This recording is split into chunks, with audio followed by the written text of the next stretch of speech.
नमस्ते। चलिए आज बात करते हैं एक ऐसी दुनिया की जो हमें दिखती तो नहीं पर हमारी जिंदगी के हर हिस्से पर असर डालती है। जी हाँ, हम बात कर रहे हैं माइक्रोब्स यानी सूक्ष्म जीवों की। वो छोटे छोटे जीव जो हर जगह हैं, मिट्टी से लेकर हमारे शरीर के अंदर तक। तो आइए इन अनदेखे सहयोगियों की छिपी हुई दुनिया से पर्दा उठाते हैं। जब भी हम माइक्रोब्स या कीटाणु जैसा कोई शब्द सुनते हैं तो दिमाग में सबसे पहले क्या आता है? बीमारियां, इन्फेक्शन, यही सब है ना? तो क्या ये वाकई समाज के सबसे बड़े दुश्मन हैं जैसा कि ज्यादातर लोग मानते हैं? और देखिए, ये सोच ऐसे ही नहीं बनी है। इतिहास गवाह है कि प्लेग, डिप्थेरिया और काली खांसी जैसी खतरनाक बीमारियों के पीछे यही सूक्ष्म जीव थे। और आज भी एडेनोवायरस जैसे वायरस हमें बीमार करते रहते हैं। तो ये मानना बहुत आसान है कि सारे माइक्रोब्स बुरे ही होते हैं, पर क्या यही पूरी सच्चाई है? अब कहानी में एक मजेदार मोड़ आने वाला है। चलिए, बीमारियों की बात छोड़कर जरा अपनी किचन में चलते हैं। क्या किसी ने सोचा है कि हम जो रोजाना खाना खाते हैं उसमें से बहुत कुछ इन्हीं माइक्रोब्स की मदद से बनता है? तो ये छोटे छोटे जीव हमारी किचन में करते क्या हैं? भाई, ये तो किसी जादू से कम नहीं है। दही को ही ले लीजिए। लैक्टिक एसिड बैक्टीरिया दूध को उस गाढ़े स्वादिष्ट दही में बदल देते हैं जो हमें बहुत पसंद है, और साथ ही उसमें विटामिन B12 भी बढ़ा देते हैं। या वो नरम फूली हुई ब्रेड, उसका क्रेडिट जाता है बेकर्स ईस्ट को। और साउथ इंडिया का मशहूर डोसा और इडली, बैक्टीरिया उनके घोल में फर्मेंटेशन करके उन्हें एकदम हल्का और जालीदार बना देते हैं। और हाँ, स्विस चीज में जो बड़े बड़े छेद होते हैं ना, वो भी एक खास बैक्टीरिया का ही कमाल है। अच्छा, किचन की बात तो हो गई, पर इनकी कहानी सिर्फ हमारे घरों तक ही सीमित नहीं है। अब चलते हैं बड़े स्केल पर, इंडस्ट्री की दुनिया में। यहाँ तो ये माइक्रोब्स असल में छोटे छोटे पावर हाउस हैं जो हमारे लिए न जाने कितने कीमती प्रोडक्ट्स बनाते हैं।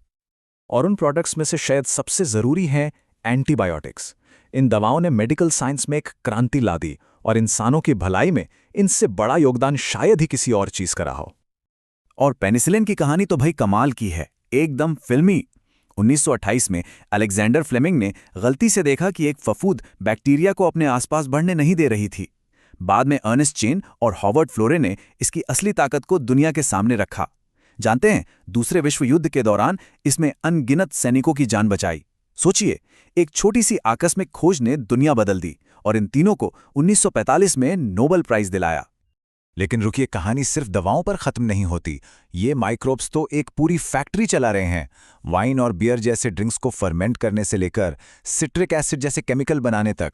हमारे डिटर्जेंट में जो एंजाइम होते हैं ना, जो तेल के दाग हटाते हैं, वो भी यही बनाते हैं।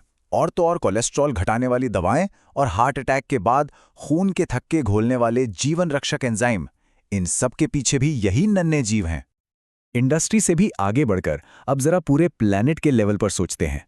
इन माइक्रोब्स की सबसे बड़ी फैक्ट्री किसी बिल्डिंग में नहीं, बल्कि हमारा अपना ग्रह है। ये हमारे पर्यावरण के वो इंजीनियर हैं जो हमें दिखाई नहीं देते। जरा इस नंबर पे गौर कीजिए। हर रोज दुनिया भर में लाखों करोड़ों गैलन गंदा पानी यानी सीवेज इन्हीं माइक्रोब्स के जरिए साफ किया जाता है।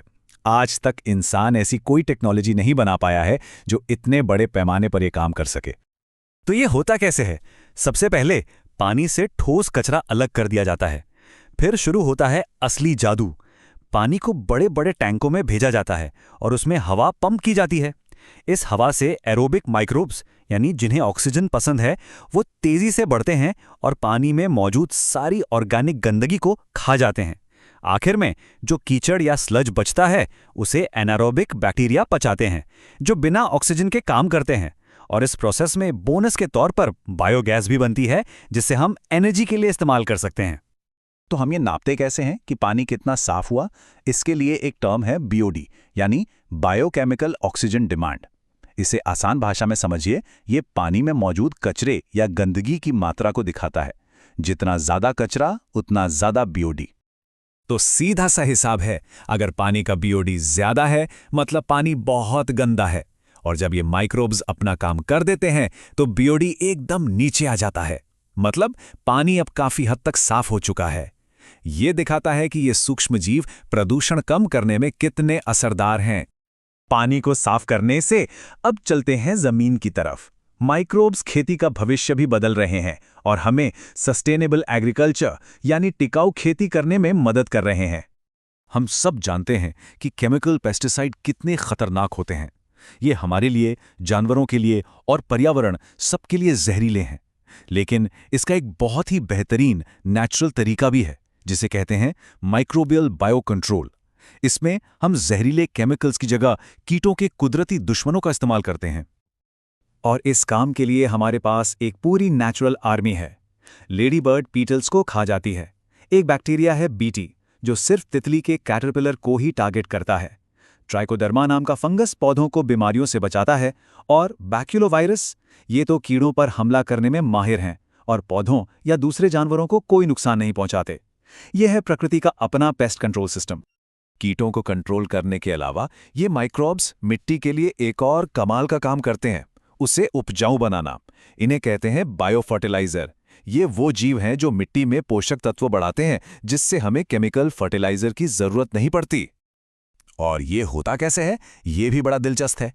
राइजोबियम जैसे बैक्टीरिया हवा की नाइट्रोजन को खींचकर सीधा पौधे को दे देते हैं। सोचिए, ये तो मुफ्त की खाद हो गई। माइकोराइजा नाम का फंगस पौधों की जड़ों से दोस्ती कर लेता है और उन्हें मिट्टी से फास्फोरस सोखने मदद करता है। और धान के खेतों में साइनोबैक्टीरिया मिट्टी को कुदरती तौर पर उपजाऊ बना देते हैं। तो कहां से हमने शुरू किया था? माइक्रोब्स को एक विलन की तरह देखने से, और अब हम उन्हें एक हीरो, एक दोस्त, एक सहयोगी की तरह देख रहे हैं।